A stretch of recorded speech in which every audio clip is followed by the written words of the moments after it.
Hello, today we shall speak about one of the most difficult periods in Russian history. It is 1930s, the time of Stalin's terror, particularly the late 1930s, the time of his Great Terror. Bolsheviks never shunned terror, generally speaking. Lenin often wrote or said, shoot as many as possible, priests, saboteurs, Mensheviks, prostitutes, whoever. The revolution was associated with death. It is either death to capital or it is death to the revolution. It is either death to capitalists or it's death to workers. So, glory to Red Terror was the slogan of the early 1920s. But Stalin created a completely different situation. He put terror on an industrial basis. In 1928, engineering staff and technical staff of a coal mine in Shakhty in Donbass were arrested. They were charged with sabotage, with creating an underground organization, and with ties with foreign anti-Soviet centers. This was called economic counter-revolution in Donbass. The accused were tortured to extract confessions, and documents against them were falsified. One Yevdokimov, an OGPU representative in North Caucasus, in 1937, told the story of how this trial came into existence. What he said was that there would have been no trial if it were not for Stalin. In 1927, he met Stalin in Sochi, and Stalin asked him about the accidents in Shakhty, in the Donbass area. The OGPU representative candidly said that they were watching all these accidents, of which there were many, but they could not pin them on anybody in particular. Then Stalin said, well, it is quite obvious to me that there is an underground organization at work there. That is easy to establish. What is not easy to establish, and that I want you to find out, is who is managing them. Is it Polish general staff? Or is it the Belgians who had owned this factory? The first drafts of charges and of the proceedings were sent to the Central Committee for approval. So indeed, if there were no Stalin, there would have been no trial. It was a public show trial, the first of many. 11 people were sentenced to death, many more to imprisonment. Stalin personally distributed sentences, these people to be executed, these people to be imprisoned. It was a staunch warning to all those who wanted to risk their life, engineering or technical staff, those who had too much energy or initiative to do something on their own. So there would be no more initiative from these quarters.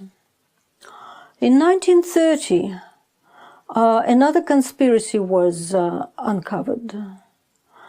This was the underground industrial party, creation of the OGPU completely. There was no such party.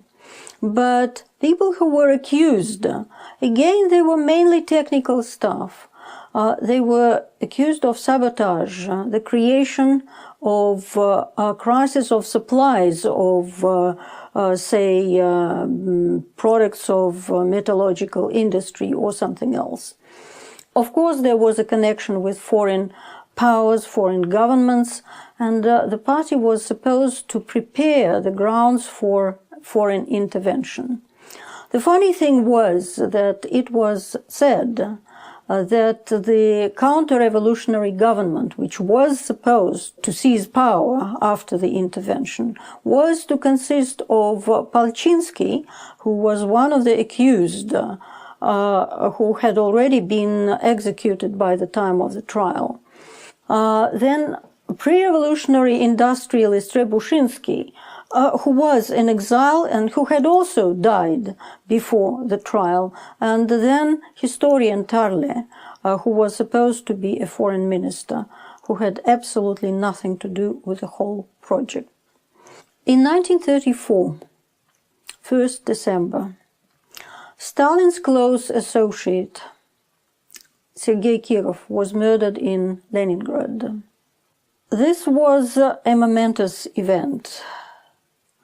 The assassin was found very easily. It was a minor party member, Nikolaev, who used to work in the same building as Kirov, but who had been sacked.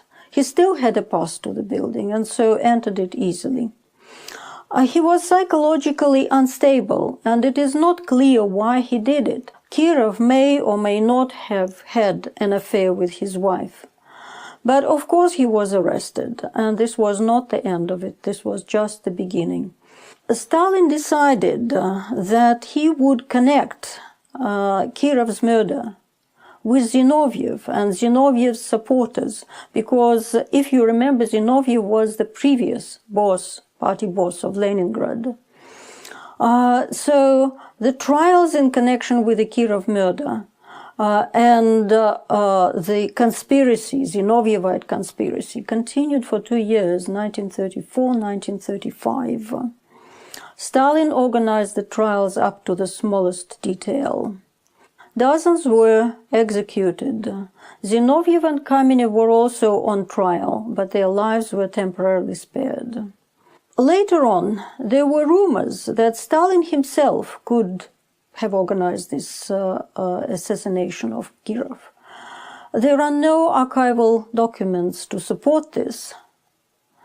But of course, Stalin was a great politician, so he could not fail to notice the usefulness of this assassination for his political purposes. What were the reasons for this attack on the Stalin old guard? It is quite obvious. Look at these faces. This is old guard, old Bolsheviks, who were there at the time of Lenin and who were there at the beginning of the Stalin's career.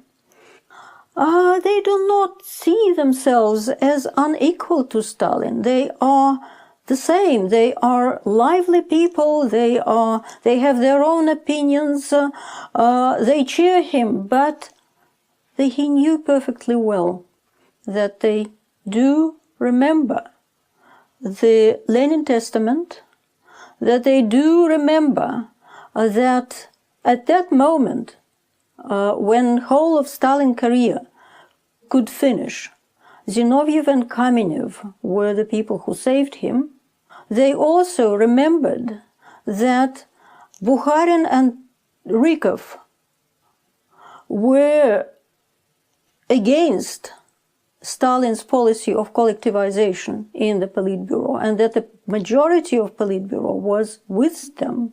They also remembered that it was only the Central Committee which helped Stalin to defeat them. So for them, Stalin was still somehow the first among equals, and he did not like that. What he also did not like was the fact that these people occupied too many important positions. In the mid-1930s, 30 to 40,000 top and middle party and government positions were occupied by people who did not start their careers under Stalin. They had their own networks, they had their own loyalties, and so they had to be replaced. They had to be replaced with unthinkingly loyal and enthusiastically devoted people. People devoted to Stalin and Stalin alone. In 1935, there was another trial, the so-called Kremlin trial.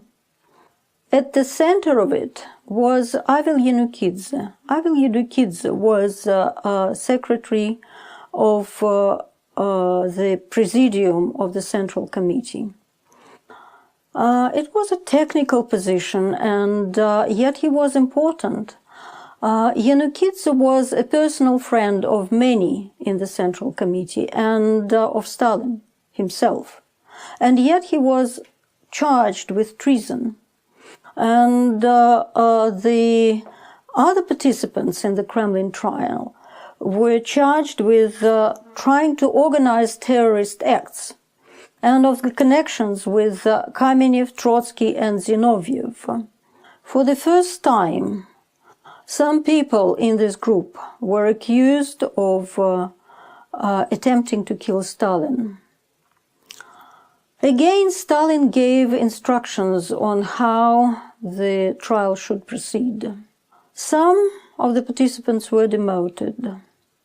Yanukidze was shot later in 1937.